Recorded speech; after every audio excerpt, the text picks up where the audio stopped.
They thought they had escaped. They believed they were untouchable. Yet the past always finds a way to catch up. After World War II, thousands of Nazis slipped into the shadows, assuming new identities in remote corners of the world. Others simply left Europe to live openly in countries with governments that were, let's just say, accommodating to former Nazis. However, when Israel was formally established in 1948, this new nation made a solemn promise. The atrocities of the Holocaust and those who orchestrated them would not be forgotten.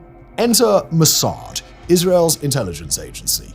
Patient, relentless, and unyielding in its pursuit of justice. They took it upon themselves to track down some of the most elusive war criminals, men who had perpetrated genocide and escaped, believing that time might somehow absolve them of their crimes.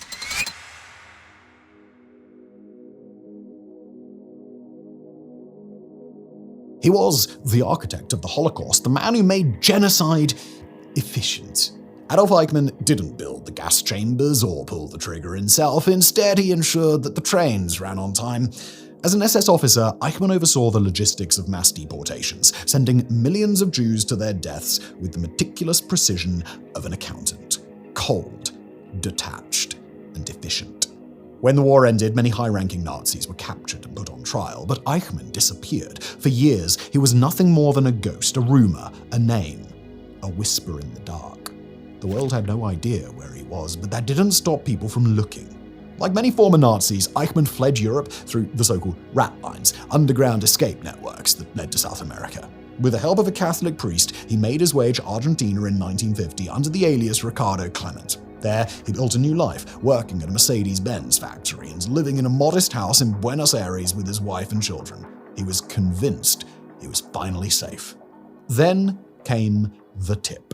Lothar Hermann, a German Jew who had survived Dachau and later lived in Argentina, received unexpected news. His daughter, Sylvia, had unknowingly started dating Klaus Eichmann, the son of Adolf Eichmann, who openly boasted about his father's role in the Nazi regime. Suspicious of Klaus's comments, Sylvia relayed the information to her father. Concerned by what he had heard, Lothar contacted Israeli authorities and events quickly escalated.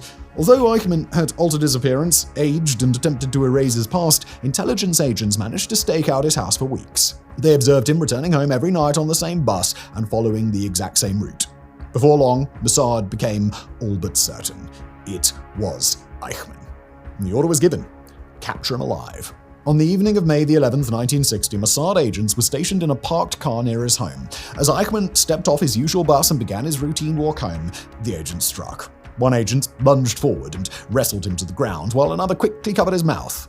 Although he fought back, it was clear that he was no soldier anymore, just a middle-aged man who had spent too long living a normal life. They shoved him in the car and drove off. For 9 days, he was held in a safe house and interrogated. At first, he denied everything, but when agents confronted him with details that only Eichmann would know, he broke down and confessed his identity. The real challenge, though, was getting him out of Argentina. Extradition was not an option. Argentina had a long history of protecting former Nazis. Instead, Mossad hatched a bold plan. They would smuggle him out on an Israeli plane, disguising him as a drunk flight crew member. They drugged Eichmann and dressed him in an El Al flight uniform. On May the 20th, 1960, he was quietly loaded onto a plane and flown to Israel. When the news broke, the world was stunned and Argentina was furious. Yet Israel had made its move. There was no turning back. Eichmann's trial began in April 1961 and marked the first time that Holocaust survivors were given the opportunity to testify about the atrocities they had endured. The trial was televised worldwide, presenting gripping, horrifying, and heartbreaking images as survivors detailed the suffering orchestrated by Eichmann. Throughout the trial, the world listened in disbelief as these accounts were laid bare. Meanwhile, Eichmann sat in a glass booth, completely emotionless, claiming that he had merely been following orders. On December the 15th, 1961, Adolf Eichmann was sentenced to death, and he was subsequently hanged on June the 1st, 1962, the only person ever executed by Israel under its legal system. His body was cremated and his ashes were scattered at sea to ensure that no grave, shrine, or site would serve as a gathering point for Nazi sympathizers. Justice had been served, yet this was only the beginning.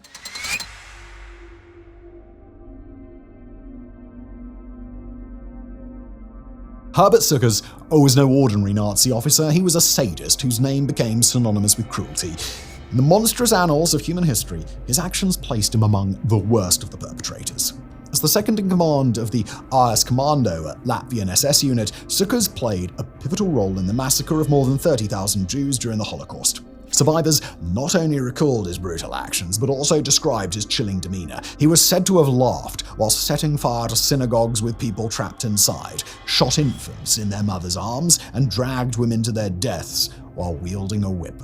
Before the war, Cukurs had been celebrated in Latvia as a national hero, a renowned aviator dubbed the Latvian Lindbergh. His fame was built on daring solo flights that showcased both his engineering prowess and his exceptional piloting skills. In the pre-World War II era, he was considered an impressive figure.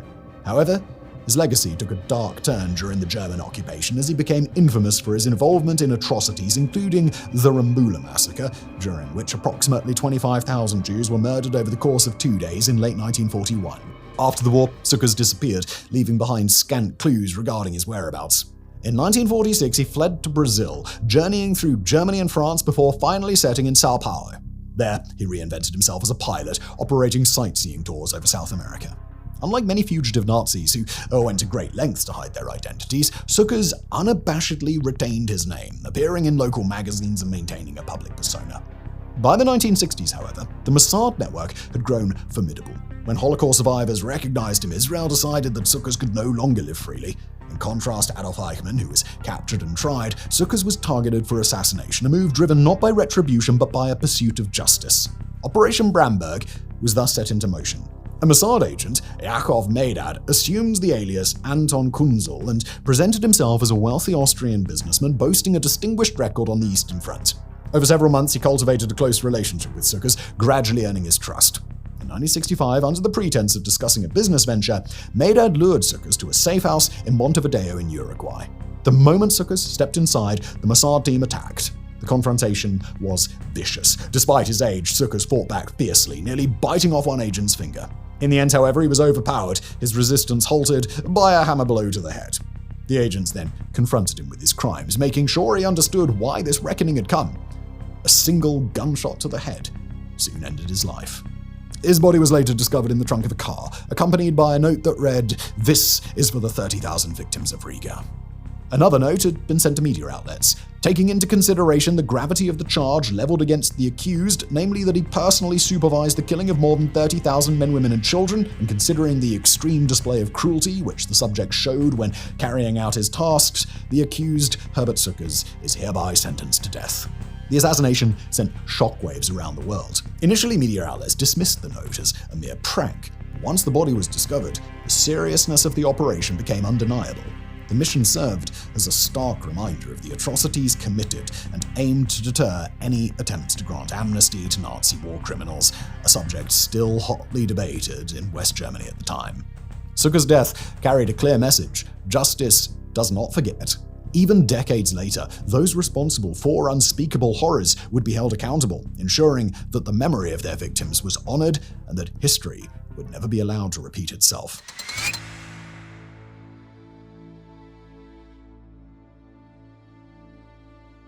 Franz Stangl was more than just a camp administrator. He oversaw one of the deadliest sites in human history. As the commandant of Treblinka, he was responsible for the extermination of nearly 900,000 Jews in just over a year. Stangl was not merely an SS officer following orders, he was efficient, methodical, and disturbingly detached. Stangl considered himself nothing more than a simple administrator. He later admitted that he never contemplated the victims, only ensuring that the process ran smoothly. Stangl regarded Treblinka as if it were a factory. His role wasn't to kill, it was to simply make sure the machine operated efficiently. After the war, he was arrested by American forces, yet like many Nazis, he managed to slip away. In 1948, he escaped from a prison camp in Austria and fled to Italy, where a network of Nazi sympathizers and members of the Catholic clergy hid him. Armed with forged papers, he boarded a ship bound for Brazil. In Brazil, Stangl built a new life. He became a family man and worked hard at a Volkswagen factory in Sao Paulo. Essentially, he became a ghost, another Nazi who had effectively vanished from sight. For nearly 2 decades, his whereabouts remained unknown. That wasn't until Simon Wiesenthal, the tireless Nazi hunter and survivor of the camps, began his pursuit. Devoted to bringing escaped perpetrators to justice, Wiesenthal traced a trail through old Nazi connections, ultimately tracking Stangl to Brazil in the mid-1960s. Once Mossad attained the intelligence, they acted. Unlike Cukurs, Stangl was not to be assassinated, he was to be dragged back to face justice. With the help of Brazilian authorities, Stangl was arrested in 1967 at his home in Sao Paulo. He had been caught off guard. After more than 20 years on the run, he had finally let his guard down. Extradited to West Germany, he stood trial for the murder of 900,000 people. Throughout the trial, Stangl showed little remorse, claiming that he was merely a soldier fulfilling his duty. His sentence was life in prison. However, justice didn't wait long. 6 months after his conviction in 1971, he died in his cell from heart failure. One more Nazi wiped from the earth.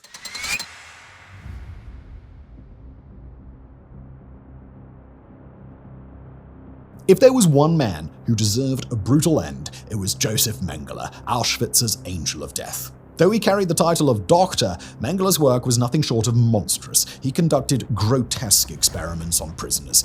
Obsessed with twins, he injected chemicals into their eyes in a misguided attempt to change their color, and performed cruel, senseless procedures such as sewing them together. He conducted surgeries without anesthesia, subjected children to freezing experiments, and with a mere flick of his wrist, determined who would live and who would die. Unlike many Nazis who fled in desperation, Mengele had meticulously planned his escape well in advance. Aware that the war was lost, he had no intention of being captured. In 1949, armed with forged papers, he slipped into Argentina in a manner reminiscent of Eichmann's escape. Yet, unlike Eichmann, Mengele never felt the need to hide his name. He lived openly, socializing with other Nazis in Buenos Aires. He ran a business, swam at private clubs, and even applied for German citizenship under his real identity. Confident and seemingly untouchable, he continued his life in plain sight. Mossad had their eyes on him. In 1960, the very team that had just captured Eichmann received a second target, Mengele. They had discovered his home and devised a plan. However, they encountered a problem. Conducting two simultaneous extractions was too risky. The Eichmann operation had exposed Mossad's presence in Argentina, putting local security forces on high alert. This forced them to prioritize Eichmann, a guaranteed capture, over Mengele, who was protected by layers of security. By the time they returned for him, Mengele had vanished. He'd fled to Paraguay and later Brazil, aided by influential friends. Always on the move, he stayed one step ahead of his pursuers. Even in the 1970s, when Simon Wiesenthal came close, he never managed to capture him. Mossad tried repeatedly. They sent agents and followed leads, yet Mengele had learned from Eichmann's fate. He became a ghost, constantly relocating, avoiding routine, trusting no one. In 1979, though, the chase ended, not with a bullet, but with water. Mengele, living under an alias in Brazil, suffered a stroke while swimming and drowned in front of friends who knew exactly who he was, though they chose to bury him under his false identity. For years, doubts persisted. Was this yet another act of deception? It wasn't until DNA testing in 1992 confirmed it. Mengele was dead. Mossad never forgave themselves for letting him slip through their fingers. He simply didn't deserve to die a free man.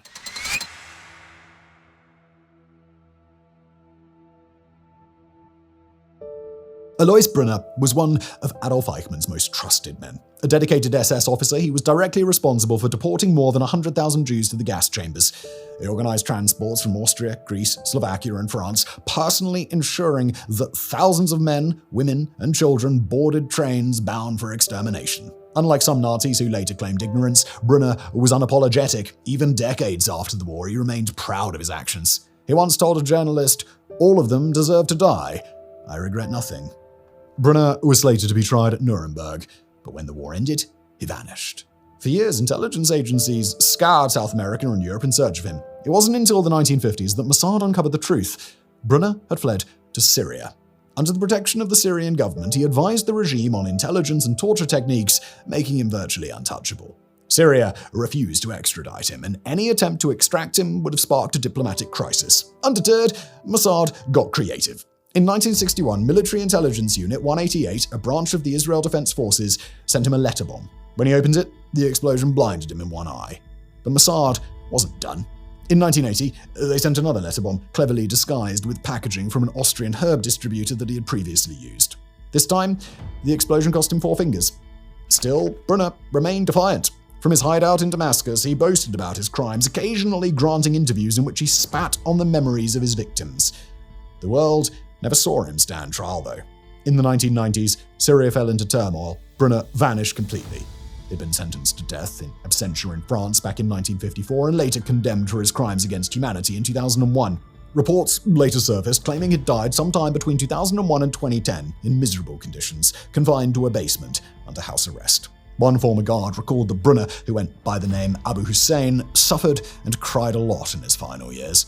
He couldn't even wash himself and subsisted on nothing more than eggs or potatoes. Mossad never managed to catch him, but they made sure his life was one of pain, fear, and isolation. They thought they could disappear. They believed that time would erase their crimes. They thought the world would eventually forget. But Israel didn't forget. The men who orchestrated genocide, the ones who sent millions to their deaths with the cold efficiency of bureaucrats, believed they could live out their days in peace. Some managed to slip through the cracks of history. For others, though, Mossad was waiting.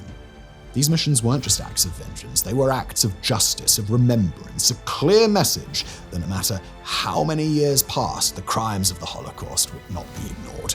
Some were captured and forced to answer for their actions in court. Others were executed in the shadows, their deaths serving a whispered warning to those who might follow in their footsteps. The message, though, was clear. There is no hiding from history. Thank you for watching.